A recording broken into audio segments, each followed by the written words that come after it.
Provincial Disaster Risk Reduction and Management Fund. That is now the new name for our Calamity Fund. For the Calamity Fund of fiscal year 2010, we placed 13.30 billion on the restoration and rehabilitation of our provincial roads. Almost 65% of our annual Calamity Fund. What is the significance of this to our mayors or president? The significance is this: we will adopt and pursue the same setup, so that our Calamity Fund in the province now, the bulk of which will still go to our provincial roads. Don't worry, that is our function. Then, after our provincial roads, let's look at the state of our farm-to-market roads. After all, this is the vital infrastructure support to our farming efforts. Listen carefully. Of the 56 projects, totaling 5.86 million that we allotted to our farm-to-market roads, 99% of which were fund transferred to lower LGUs. So for the past year of 2010 to the early quarter of this year, our provincial engineering office did not do anything except to go and validate our proposals. Why? Because this 5.86 was transferred to our lower LGUs. Only one project where 400,000 was implemented by the province on farm-to-market roads. We have a pending fund transfer amendment proposal from the Executive Department, which is just passed to this August body. I hope that the Sangguniang Kalalawigan will look into this matter and propose certain measures, certain stringent guidelines on our fund transfer ordinance. Next to our provincial road networks, as a pet project, is electrification for the energization of our barangays and major cities. We have a limited fund for this. Our major source for electrification project is our share from the national grid, the Bagat gas, which unfortunately averages only 1.2 million each year. 80% of which goes to electrification and 20% for livelihood.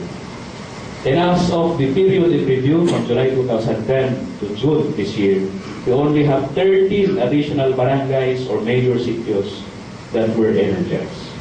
With this slow pace in our electrification projects, we just issued this morning Executive Order number 60, creating the ad hoc electrification committee, chaired no less by an esteemed member of this august body, our professional electrical engineer in the person of Honorable Robert Tubio, whose task is to review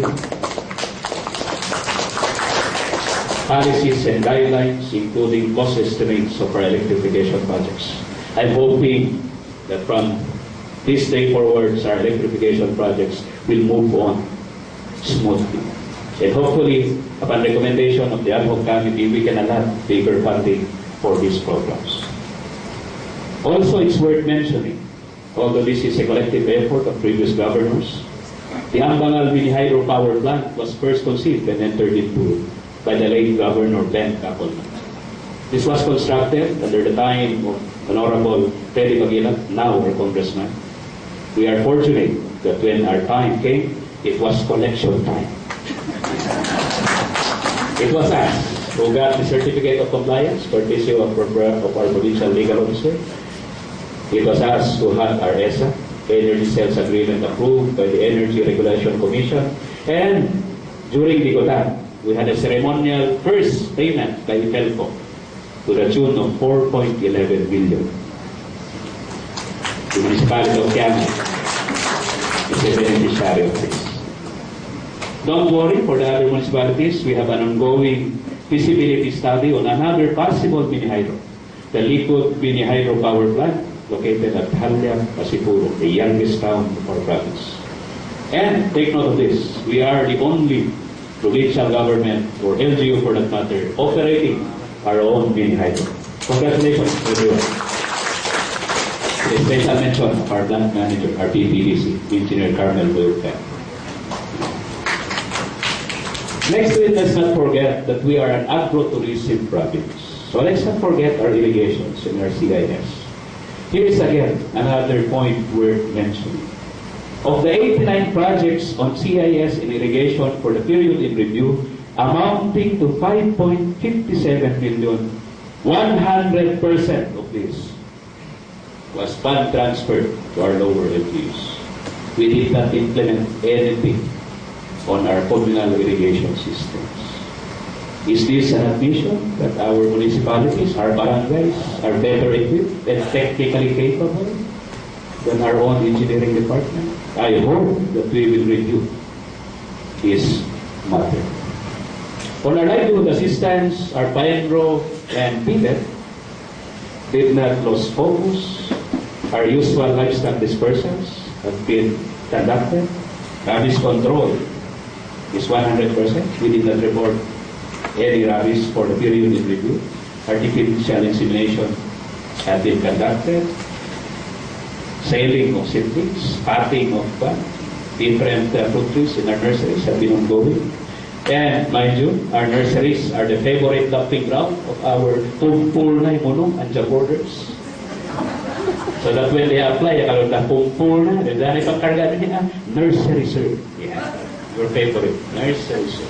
And we have several nurseries, one in Ipulaw, one in Bahali, one in Tino, and one in Dante, 4. And we are reviving our pivot center in Alfonso Lista, that is located in Santa Maria. So next time that we cannot eradicate this culture on the border, para naman pumakipumpulnan mo sir, we have our nurseries to throw them to. Also, we have obtained 700,000 livelihood assistance from SN Avoid This Power Plant for swine production. This time, we pioneered a different scheme. The usual scheme for this person is we give the piglets grow, they bear piglets